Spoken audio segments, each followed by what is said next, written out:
Hi everyone, I hope you're doing well. I'm excited to bring you another For the Coaches episode.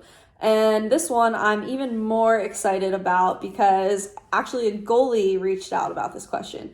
And that was my hope that although this series is for the coaches, I had hoped that some goalies would jump in wanting to learn more about the why behind it, maybe themselves wanting to become coaches or generally just increase their understanding about the nuances of the position. And shout out to Ellie Thomas for the question. And I think it's a really great one because she asked, I understand I need to say where the ball is. I got that. I know I need to get the cutters coming through. I got that too. What else is there? And this question is actually very difficult to answer because, there are a number of things that are important for a goalie to communicate. And I can rattle off a whole bunch of things from, which way a defender should be forcing to how high the pressure should be, addressing if the adjacents need to get out or not, if they should stay in a double team or not, who is the 2 slide, the 1 slide, etc. The backside, there's a lot that you could potentially say.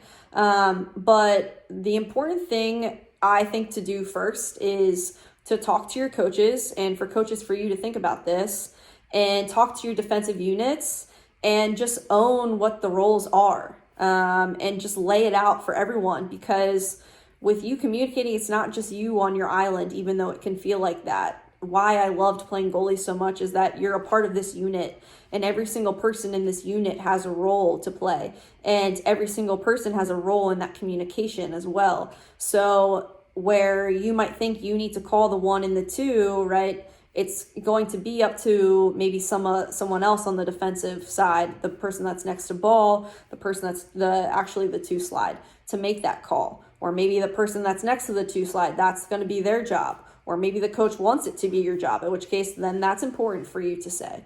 And I also think that this is going to change and evolve as you get older as well. What you say in high school and what's important for you to say in high school is going to be different than what's important for you to say at the college level too. But this notion of roles is really important to understand, as well as what situation you're in, right? So what you're saying is going to probably differ in a zone defense, because typically in zone defenses, there's 1 person or 2 people getting the cutters, at which point you don't need to worry about getting the cutters. It's really great because as the ball changes, those 2 people are always going to be staying and doing the same job. Whereas in a man-to-man, the ball is moving around fast, and you might have typically in that situation the job of the backside defender to call through the middle where the cutters are open. That ball is moving fast, and now all of a sudden defense gets lost, and as a goalie you 100% need to be aware of that and be able to see what's going on. Or there's a man down, so that's going to increase more openings. You need to be more aware. You need to communicate more. You need to have intonation, change that up when you speak so that people actually listen to you, because your communication is only as effective as people listening. So adding names into that too where you can.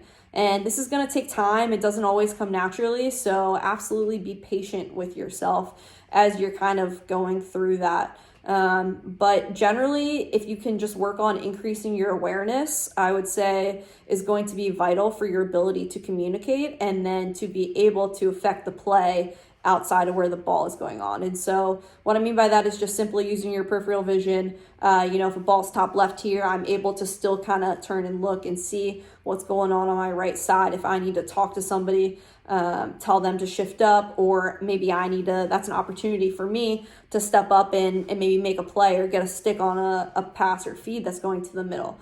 So not only can that help your communication and increasing your awareness, but it can also increase your opportunities for making plays outside the case, which is something I personally always love.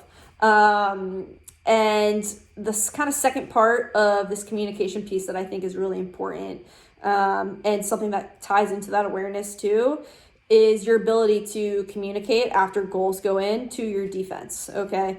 And not only is it important that you can articulate, what's going on and what the problem is, but that also you understand and are able to own when it's your bad. I think that's a huge piece of the communication in those huddles, is actually being able to see and own when it actually is your fault, and understanding too, this is also part of it, when it's not. And this distinction is very hard sometimes. I totally get that. But there should be a solid relationship between you and your defenders, that there's a mutual understanding of what happened, and the shots that we can save, and some that, definitely were created much more challenging because of the defensive situation that unfolded. So being able to see that and communicate with that and having that relationship with them is huge. As I talked about a couple videos ago, something that I really look for is, one, is the goalie talking, if you can hear them. Sometimes you obviously can't hear, but then secondly, what's the body language of the defenders after they break out of the huddle? Is the goalie able to communicate in a way that reassures the defense and lets them know, hey, we made a mistake, but we can absolutely fix it? That's another huge piece that a lot of goalies don't really think about. They, again, want to know the specifics of what I should say when the play is going on, but sometimes just as important is your communication after it's over. So I hope those give you a lot to think about, and different ways that you can improve your skills and your communication skills in and outside of the cage. But if you have any questions about any of this, I'm happy to expand on it, or just generally answer questions that you might have that come up. But I'm really looking forward to talking to you guys next week, and I hope that helped. Bye.